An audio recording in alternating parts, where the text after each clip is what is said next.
This episode of The Whistler is brought to you by the WOTR Radio Network. For more information on the WOTR Radio Network, Classic Radio Rewind, or its 4 live streaming old-time radio stations, visit WOTRradionetwork.com.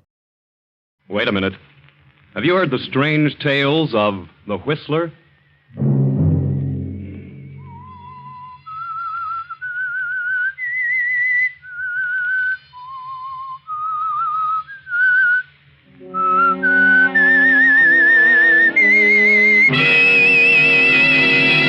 I'm the Whistler. I may be the district attorney, but if my son is guilty, he can pay the penalty like anyone else. I'll prosecute him, then, Blake, I'll start on you. Sunday night, and again, CBS presents The Whistler.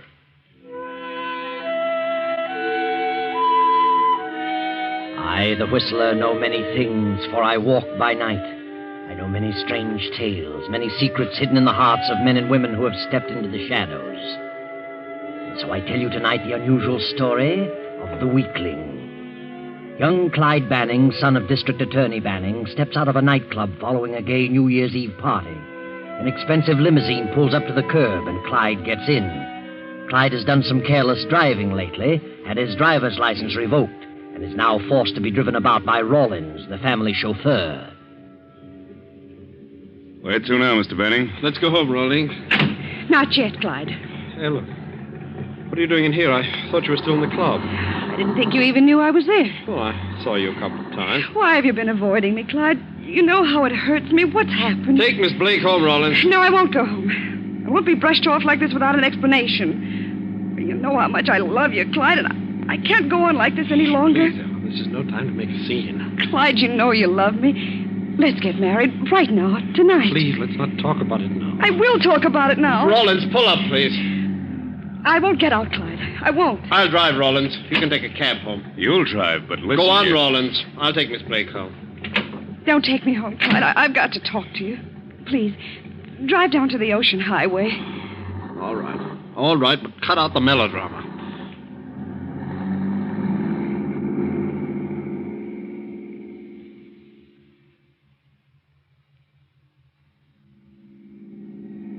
Why have you changed so, Clyde? Why can't we get married? You know as well as I. My father is district attorney, and he's out to crack that graft situation wide open. He knows who the big boss of the racket is, and he's going to get his scalp. Send him to the pen. But what's that to do with us? You know that Jim Blake is the big boss. Your own father. But we have our own lives to live. If I married you, Dad would throw me out on my ear. What, of that we could get along? How? Your father won't have a dime when this is over. Besides, Dad is up for re-election. How would it look? DA's son marries convict's daughter. I thought you really loved me. Well, I've always liked you, Ellen, but it just won't work. It isn't fair to Dad. Then you don't want to marry me? I've told you how I feel about it. Oh, what a ridiculous fool I've been. Now, don't start that hysterical stuff. I've hoped against hope that you weren't trying to get rid of me, but now I know. You're a low, spineless jellyfish. You didn't love me. You couldn't. Stop shouting. I won't stop. I wish everyone could hear me. You know what a despicable rotter you are. Shut up! No, stop it, you little fool! Ellen!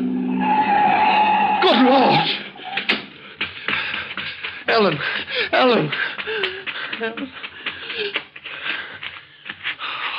Oh, Lord. Her fate. Ellen. Ellen, darling. I'd better get a doctor. Maybe she... No, shouldn't move her. Yes, that's it. Get help.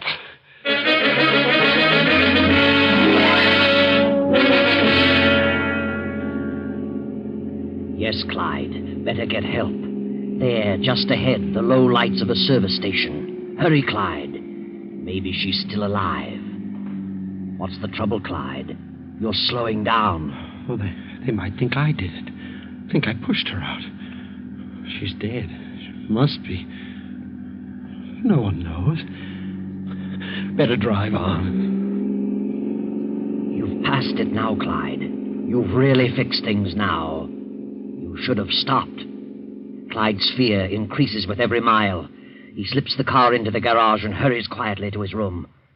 But he doesn't sleep, not a wink. His head throbs, and with every thump of his heart, Ellen's words ring in his ears. Oh, spineless jellyfish. Low, spineless jellyfish. Ellen, please, I didn't mean it. Forgive me, please.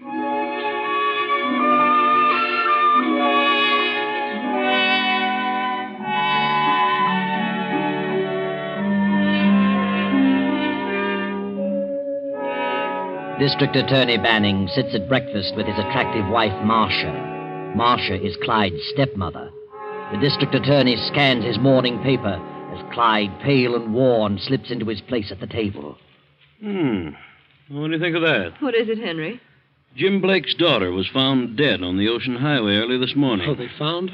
On the Ocean Highway? Oh, good morning, son. How have you been? Oh, I guess I overslept. Really? Looks as though you hadn't slept at all. Have a big evening? Too much champagne? No. Gee, that's terrible about Blake's daughter. What happened to her? I think she was thrown out of a car. Probably some enemy of Blake's. I dare say he has plenty. Thrown out? Does it say that? Yes. Well, I'd better go down to the office. Well, maybe she jumped out. Not likely. Venture to say she was pushed out, all right. Why don't you have some coffee, Clyde? Help that hangover. I haven't got a hangover. What in the name of heaven's wrong with you? You better take some aspirin, son. Go back to bed. Well, you're going to the office today? It's New Year's Day.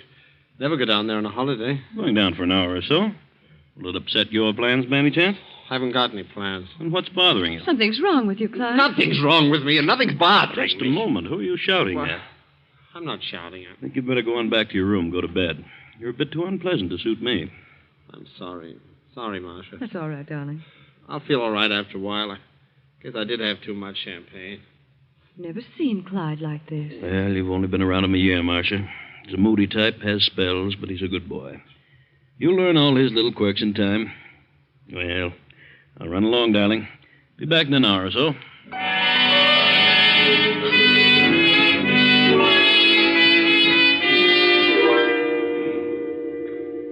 I beg your pardon, Mr. Clyde.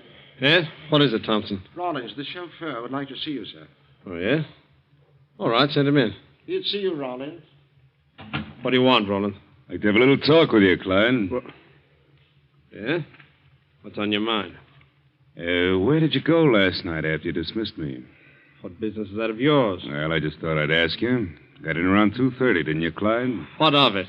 Thought maybe you knew what happened to Ellen Blake. I took her home. What happened after that, I don't know. She kind of put the pressure on you, didn't she? What do you mean? I heard her. Heard every word you both said. She said she was determined to get married. So what? Well, it wouldn't be so good for you if I was to tell about last night. No? Oh, you made a big mistake when you let me out of that car. If you let me drive her home, why, you might not be in this jam. Who said I was in a jam? I say so. What if you do tell what you know? That doesn't prove anything. Oh, I got better proof than that. What? Ellen Blake's handbag. I found it in the car this morning. Here it is. What? Her initials on it, some personal effects inside. Oh, yeah? Now, I'm the only one who knows about all this. If I talk, you're certain to get a rope around your neck. I didn't kill her. She jumped out. Yeah? Can you prove that? No. If I tell about the argument and establish the time, you wouldn't have a chance. I didn't kill her, I tell you. How'd you like trying convincing a jury on that? No. Well. But you know, I don't have to say a word about it, Clyde. Why should you? It all depends on you. What do you want? Oh, I could use a little money. How much? $2,000 or $3,000. What? Where would I get that much? You get a nice allowance every month. You're a dirty rat, Rawlins. I didn't like your looks when you came here 3 weeks ago. I thought you looked like a crook. I'll have you fired. I don't think you will. You can't afford to. Do I get the handbag? No, not until you pay off in full. Suppose I tell you to go to the devil. And you'll be in jail within an hour. I mean business. Okay. Okay, I'll pay as much as I can each month. I don't want to wait too long. I'll try to get it as soon as possible. I want that handbag. You'll get it, kid. When I get the $3,000.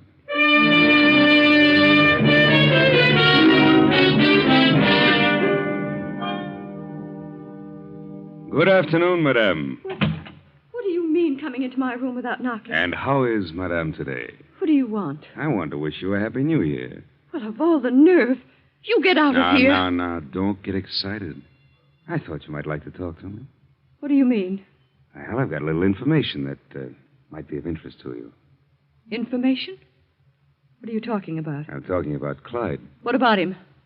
Well, I was just wondering what would happen if your husband had to prosecute his own son for the murder of the daughter of the man he's out to break. Are you crazy? What do you mean? Clyde murdered Ellen Blake. Threw her out of the car. What? How do you know that? She was in love with Clyde. He was trying to shake her. I drove them away from a nightclub last evening. They had a very serious argument. And then he let me out and drove the car himself. That doesn't mean anything. Ellen Blake was killed about 1 a.m. Clyde came in about 2. Good heavens. This morning I found his handbag in the car. It's Ellen Blake's. If I were to tell what I know about it and produce his handbag, Clyde would have a rope placed around his neck by his own father. I doubt very much that the DA would ever be reelected. How could Clyde do such a thing? Well, he must have lost his head. She was pretty insistent. But you don't have to say anything about this. Oh, I wouldn't have to. If this came out, Henry would be ruined. That's just what I mean. Now, you wouldn't want that to happen, would you? No. And it's all up to you. Up to me? Yes, if I cover up a murder, it might affect my conscience. I might worry a lot. But my conscience might be sad. What do you want? Well, it ought to be worth about $3,000. Why, that's ridiculous. I have no such amount. Then get it. How could I explain what I wanted with $3,000? That's your worry, not mine, baby. Do you know what they can do to you for blackmail? Now, this isn't blackmail, honey. No, I'm not threatening to divulge someone's past.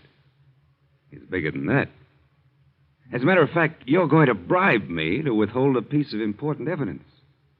So you see, I hold the aces. Get out of here. Get out. Okay. But I know somebody with a lot of dough, and I'd just as soon turn the information over to Blake as anyone else. I just want to give you a break. How about this diamond bracelet? Oh, yeah, that'll help. But it'll be hard to get rid of. I'd rather have cash. All right, I'll give you these diamonds, and you can hold them until I get the cash. Fair enough. Hand them over. Thanks. You know, I thought that you'd see things in the right way. Goodbye, honey. Get out of here. You rotten thief. Oh, listen to her.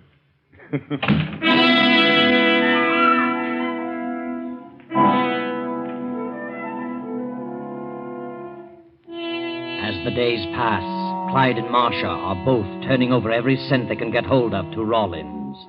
But the going is difficult, and Rawlins becomes more insistent. Then one day, Clyde gets a message to visit the big boss, Jim Blake, Ellen's father. I was told you wanted to see me, Mr. Blake. Yeah. Sit down, kid. Thank you. Everything working out all right? What do you mean? You look a little worried, kid. I thought maybe something was disturbing your sleep. Oh, well, I've been having headaches. I think it's my eyes. Been seeing things, have you? In the dark? No, I haven't been seeing things. I don't know what you're getting at, but nothing's bothering me. Just when was it that you started meeting my daughter, Ellen? I don't know what you mean. Quit playing dumb. I found out about it today. Who told you such a thing? Does your father know about you and Ellen? I'll bet not. Now, look here. If you think you can stop Father in this investigation by trying to frame something on me, you're crazy. You can't get away with it. I'll spill the whole thing. Oh, you will? Yes, I will. You're a crook.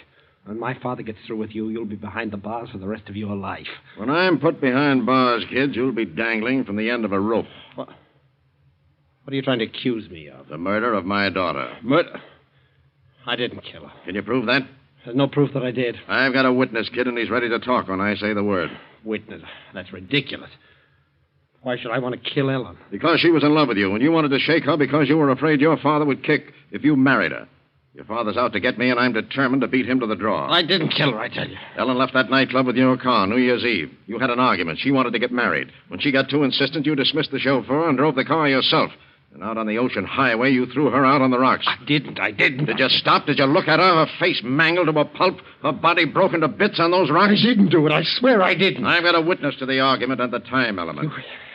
You can't scare me. I just talked to Rawlins, your chauffeur.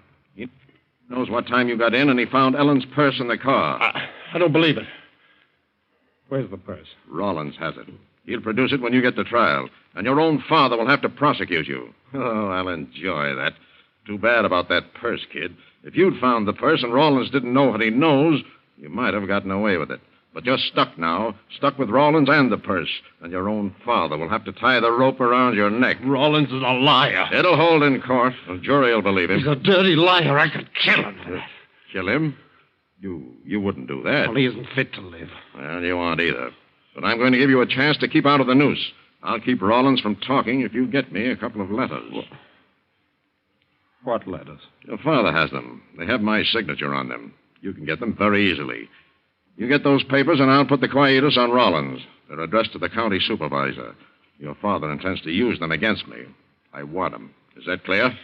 Yeah. You get the papers, and we're both in the clear. Understand? Yeah, you understand. All right. I'll give you till tomorrow evening at 6 o'clock. You can go now. Yeah. Remember, 6 o'clock tomorrow night.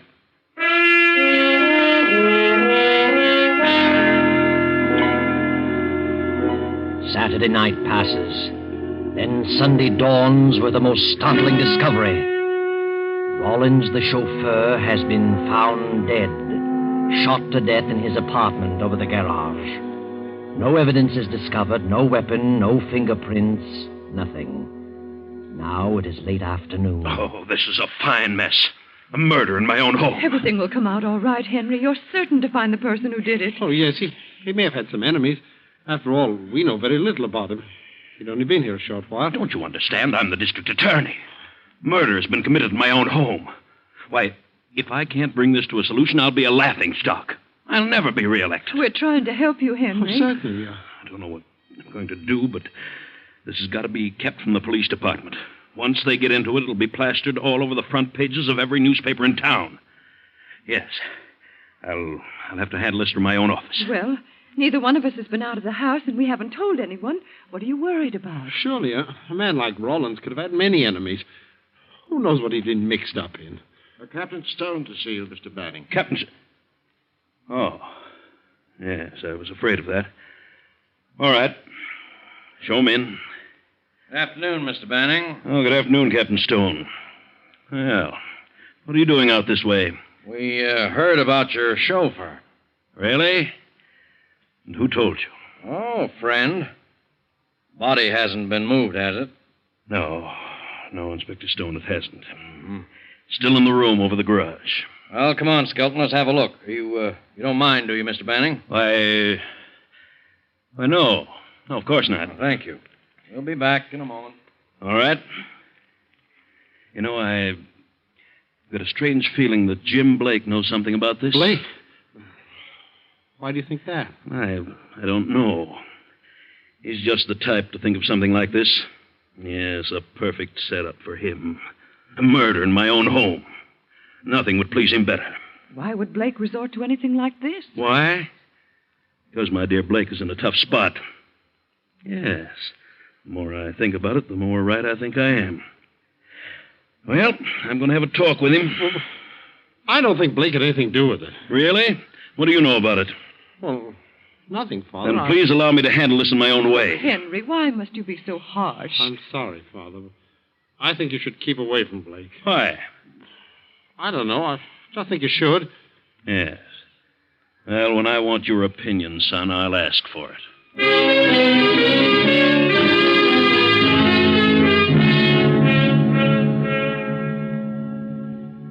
Well, here you are, Mr. Banning. We found it. Found what? We found this revolver behind the garage. Well, No, don't touch it. We want to check for fingerprints. Oh, of course, I know better than to touch it. Fingerprints.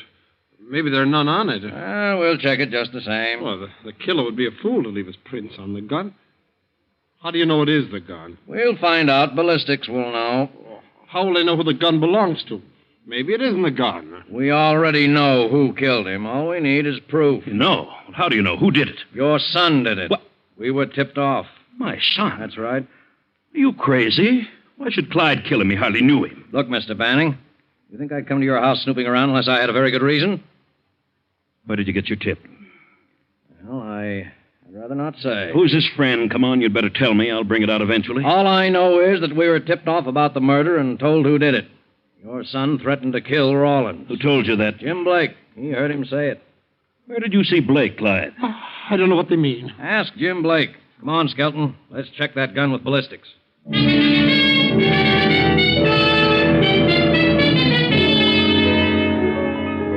few hours later, Boss Jim Blake stands in the study facing the district attorney. There is a tense moment as each waits for the other to speak. Well, Banning, what do you want? I know what you're trying to pull, Blake. You're trying to get at me by framing my son with a murder. I'm not trying to frame him. I just told the police that I heard Clyde threaten to kill Rawlins. So far, there's nothing but circumstantial evidence. Clyde had no reason to kill Rawlings, and without a motive, Clyde is in the clear. Yeah? You had a scheme in mind to force me to drop that investigation, then your scheme went haywire. You pulled a boner. What do you mean, boner? If Clyde had threatened Rawlins' life, the natural thing for a man in your situation to have done was to approach me instead of the police. Why? Well, you wanted those letters, didn't you? How could you possibly make a deal for those letters now that you've made your information public? I'm way ahead of you, Banning. I'm not so dumb as all that. I'm still holding the aces. What aces? The ones I'll throw down for the letters. I think you're bluffing, Blake. I know why Clyde killed Rawlins. I can supply the motive. I'll admit that without the motive, he'd be in the clear. But if I spilled the motive, he'd crack in 5 minutes. I still think you're bluffing. I know you've got a cinch case against me with those letters. But with what I know, I've got a cinch case against your son that will send him to the gallows. Not only that, but if I do spill it, you wouldn't dare show your face in this town again. Sounds pretty gruesome. I can't imagine what it could possibly be. I'll say you can't. Clyde is really in it up to his neck. You really think he's guilty? Certainly, but whether he is or not, he had the motive. And the motive for killing Rawlins will lead to something that can be definitely proved. You mean material evidence? I do. So in order to prosecute me, you'll be forced to prosecute your own son. I'll see to that. Now, you hand over those letters and we'll all be in the clear. Believe me, Banning, I'm not bluffing. Blake, if you're telling the truth, then we're both in a very unfortunate position. You're a crook, and I happen to be a stickler for duty. I can't be bribed. You mean you'd actually prosecute your own son? I do. And if he's guilty, he can take the consequences.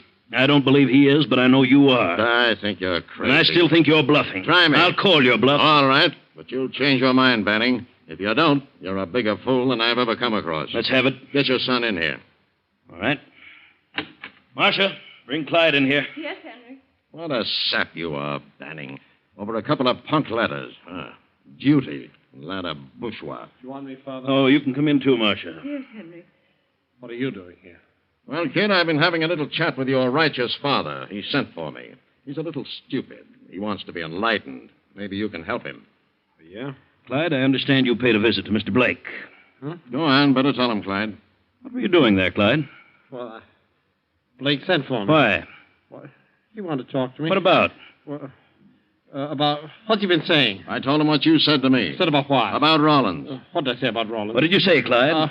Nothing. He's lying. Lying about what? We haven't said anything yet. He tried to get me to steal something. Steal something? Now we're getting someplace. Wanted you to steal some letters out of my safe. Yes. He offered me a lot of money. Money? I didn't even mention money. I didn't have to. Yes, he did. What inducement would money be to you, Clyde? You always get everything you want. I offered you something better than money, kid. What was it, Clyde? He threatened me. Threatened to kill me. How do you like that? You're in a tough spot, kid. You better start talking. You threatened to kill Rawlins. I did not. I heard you. Why did you make that threat? Well, I was just talking. I didn't mean it. I couldn't kill anybody. But you did say it. But I didn't mean it. What had you done? What did he know? Something prompted you to say it. Now, what was it? Nothing. I haven't done anything. You killed Rawlins. You said you would. I didn't kill him. You killed him to shut his mouth. What did he know, Clyde? Blake's lying. He's just trying to scare me. I'll scare you. You killed Rawlins to keep him from telling what he knew about you and my daughter, Ellen. What? Your daughter? She was in love with Clyde and wanted him to marry her. He tried to shake her, but when she got too insistent, he threw her out of his car, murdered her. I did not. I didn't. Rawlins heard them arguing. Clyde dismissed him and drove the car himself. Rawlins found Ellen's purse in the car next morning. Rawlins told He's me. lying. I told him Rawlins wouldn't talk if Clyde got me the letters, but he killed Rawlins instead. Was Ellen Blake in your car the night she died? Yes. Did you dismiss the chauffeur? Yes, but I didn't kill her. She jumped out. She jumped out deliberately. Why didn't you tell this? Well, I was going to, but then I got afraid they think I killed her. Rawlins tried to blackmail Clyde, then double-crossed Clyde and came to me. Where's the purse? Clyde probably has it. That's why he killed him. I haven't got it. I don't know where it is. I couldn't find it. Then you were in Rawlins' apartment over the garage. Yes, but I didn't kill him. I didn't kill Ellen. Believe you. Yeah? Now, what do you have to say, Mr. Banning? Do I hold the aces? No. I'll bring it to trial. I'll find that purse, if there is a purse. And if he's proven guilty, he can pay the penalty like anyone else. And then, Blake, I'll start on you. You're a fool, Manny. You're crazy. Come in. Well, here we are, Mr. Banning. Got quite a bit of dope on this Rawlins killing. What now? There were no fingerprints on that gun, but it was definitely the murder weapon. Ballistics checked it. Well, still doesn't prove my son fired the gun. That's right. But we did manage to trace the original ownership. And what did you learn? Well, here it is. The gun was purchased 4 years ago in Seattle By whom? by Patricia Rawlins. Patricia Rawlins. Mm-hmm. Did you check on Patricia Rawlins? Who was she? Yeah, we checked on her. We also checked on Rawlins. Patricia Rawlins was your chauffeur's wife. They both have a police record. Rawlins was a confidence man, 3 convictions. Wife Patricia was implicated as an accomplice. Anything else? Yes, Rawlins disappeared in New Mexico 3 years ago. Finally turned up here. Rawlins must have had the gun in his possession. Or the wife had it. In which case, she could have killed him. Quite possible. You'd better try to locate the wife. Oh, here's a picture. We should be able to locate her without much trouble. What do you mean? Good Lord. Marcia, Yes, Henry. look at this photo. Do you know who this is? Yes, Henry. Sorry, Mrs. Banning. We'll check your fingerprints with these on police record just to make sure. You don't need to check them. They're mine. Marcia, don't. Why not, Clyde? It doesn't prove anything. Maybe somebody got into the apartment and killed him with his own gun. That's just what happened. He did have the gun, but I killed him. 3 years ago, he deserted me. Later, I heard he was dead. Then after I'd married Henry, he turned up here. I knew what he was going to do eventually.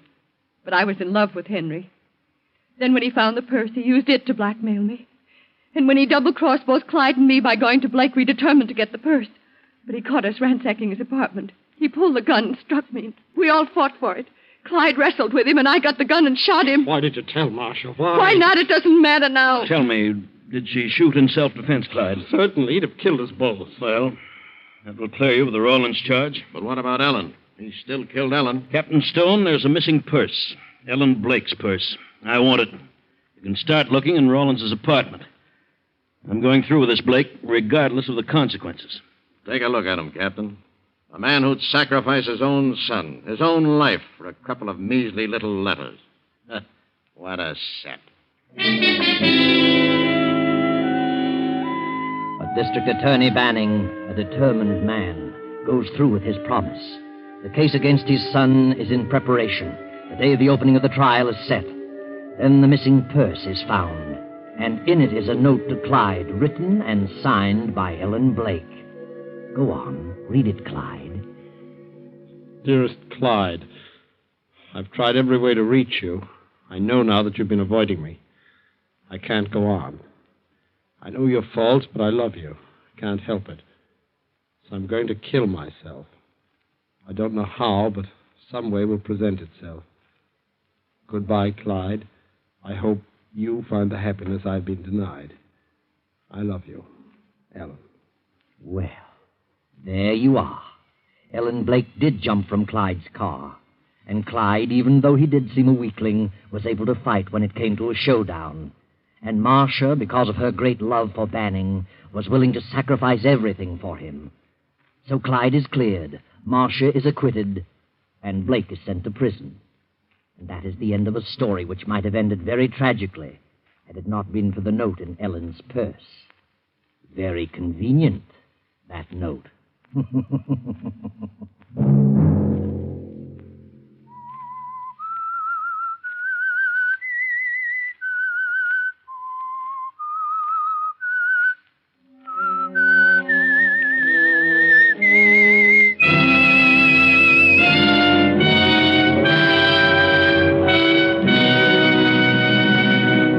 CBS has presented The Whistler. Original music for this production was composed and conducted by Wilbur Hatch.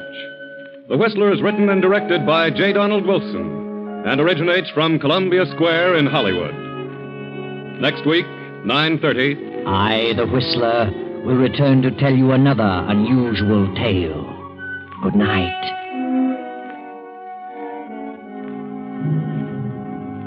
This is the Columbia Broadcasting System.